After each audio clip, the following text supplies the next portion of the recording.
बिस्मिल्लाहिर्रहमानिर्रहीम। अस्सलाम वालेकुम। हेड क्वार्टर की इस्लामाबाद की तरफ से एक ऑफिशियल हमारे पास नोटिफिकेशन आया है जो इस वक्त आपको स्क्रीन पे भी दिखाई दे रहा है।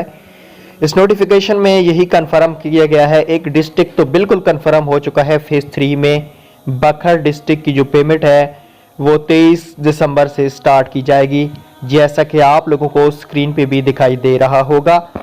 तो दोस्तों इसका मतलब ये है कि बाकी जो डिस्ट्रिक्ट फेज 3 में आ रहे हैं, ये HBL बैंक इसको हैंडल कर रहा है। बखर के जो भी डिस्ट्रिक्ट हैं, मतलब जो कैंप साइट लगाए गए हैं, उनकी भी लोकेशन आप स्क्रीन पे दिखाई आपको दे रही है। तो 23 दिसंबर का फाइनल कर दिया गया है गवर्नमेंट ने।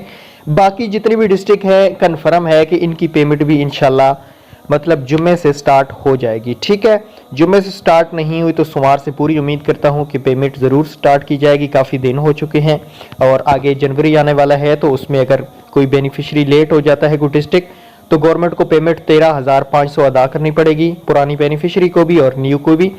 तो इसलिए 23 दिसंबर से फेज़ 3 का इंशाल्लाह पूरी उम्मीद करता हूँ कि आगाज़ किया जाएगा। और ऑफिशियल ईमेल है जिस वक्त आप स्क्रीन पे भी देख सकते हैं। मजीद मालूमात के लिए आप हमारा ग्रुप ज्वाइन कर सकते हैं, यहाँ पे भी आपको बर वक्त अपडेट्स मिलती रहती हैं। Thanks for watching. अल्लाह।